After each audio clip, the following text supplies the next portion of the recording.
Welcome to Rinse It Right. I'm Adam. Today we're going to be draining a 40-gallon Bradford White hot water tank. This is something they recommend you do about once a year for your hot water tank. If you live in a hard water area, we live just outside of Calgary, Alberta, so lots of mountain runoff, lots of fun stuff like that. They recommend every 6 months in hard water areas. So yeah, a couple of things you're going to need to get started. Pair of channel locks, whatever kind of wrench you have at home will also work. It's just for tightening the hose onto the tank. Flathead screwdriver, and then some hose. You can use garden hose. I just have this one kicking around in my service van, so this is the one that we're going to use today. Also, a couple of things you need to know. This tank right here is an electric tank. As you can see, there's no gas line coming to the tank, so just electric. Big thing with electric tanks is you need to turn off the power before doing this. You're going to find the incoming water supply, which is on this tank, this guy right here. You're going to shut that off. That's your first step. So you don't have to shut the whole entire main off, which is this guy right here. You can just shut the tank itself off to do this. But if you're having a hard time, if you can see on this guy, it's got a little bit of calcium buildup, again, hard water. If you're having a really hard time getting this shut, you should turn off the main water supply to your house before doing this, just so you're not getting water as you're draining water out of the tank. Next thing you're going to do is you're going to find your breaker box. Luckily enough for me, mine is right here. You open that up. This case, hot water tank is literally the first one that you see.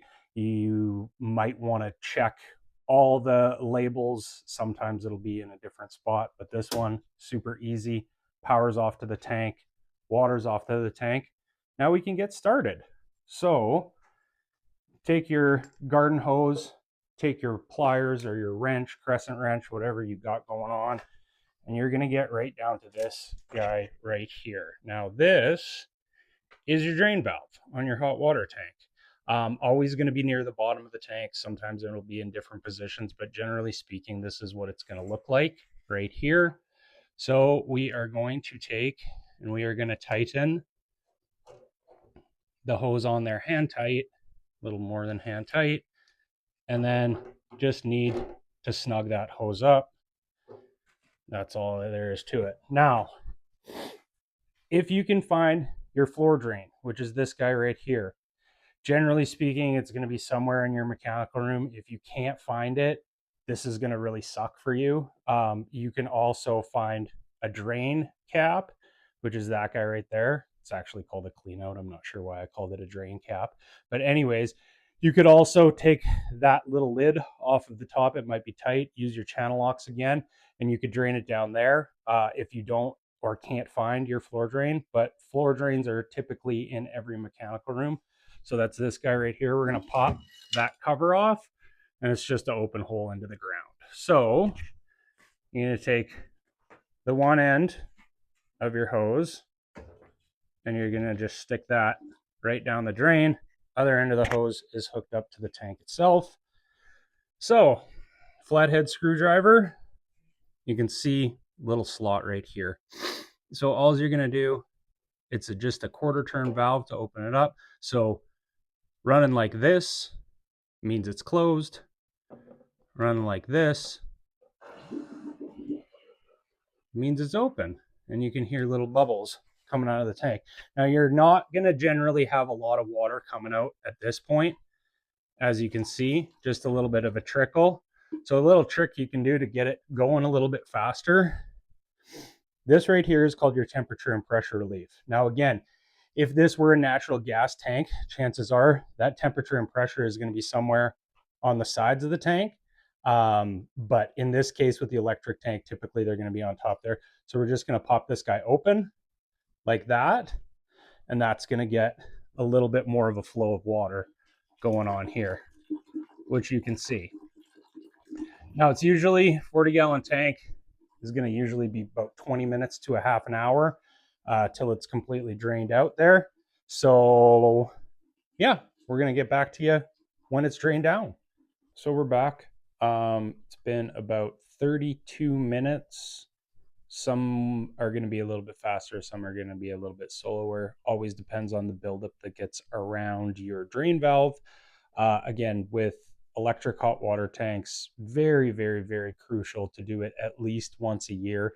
Now, that being said, though, this is a new hot water tank. It's been 2 years since it's been in service. So I've drained it every 6 months since then. If you have a tank that's more than 2 years old and you've never drained it before, please don't do this. You don't want to create an issue that is potentially not even there right now, but you start draining it, the calcium buildup kind of goes down the drain and you could cause issues with the hot water tank. So again, this is for tanks that have been maintained or tanks that are fairly new within the first 2 years. Otherwise, just leave it because you don't need to cause an issue that's not there.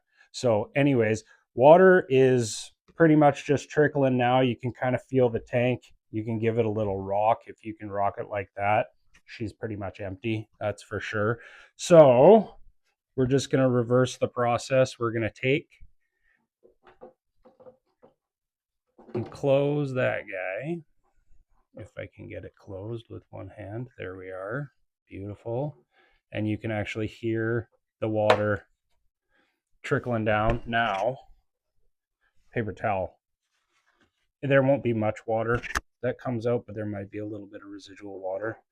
So we're just going to take that guy off, loosen it until you can get it by hand. Now again, hot water tank, right? So water coming out of it is going to be hot. So watch your fingers.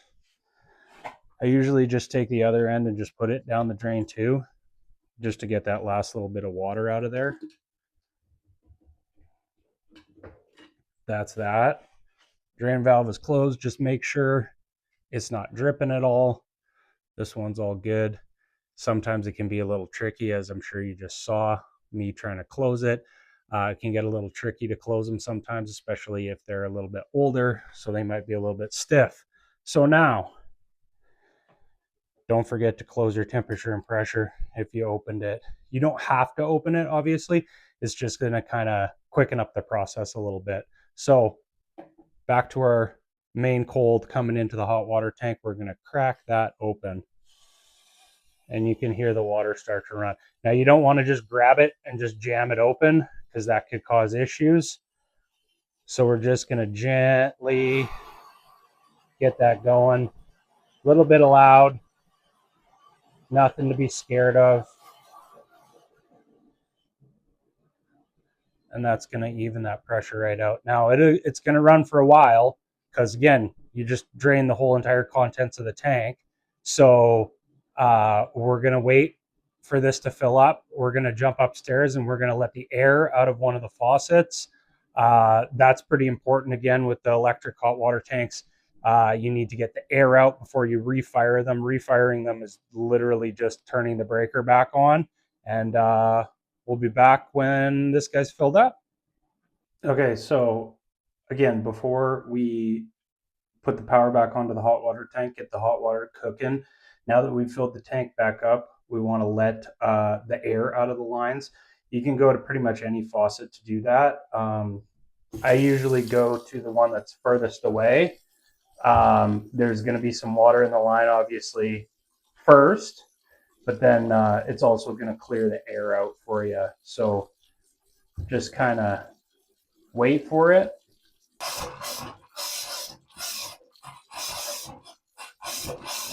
And there's the air. So again, nothing that's going to damage anything. It sounds really weird, but it's perfectly normal for when you drain your hot water tank. So hot water tank is in the basement. This is the top floor, second floor. So it's going to take a while for the water to go through the lines and to get all the air out.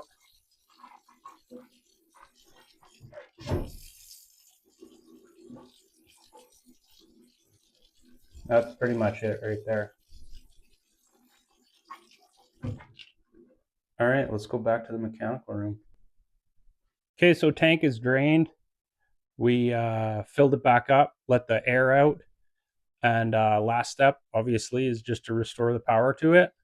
Once you've restored the power to it, usually about half an hour to an hour, depending again, make and model of your hot water tank, you'll have hot water again.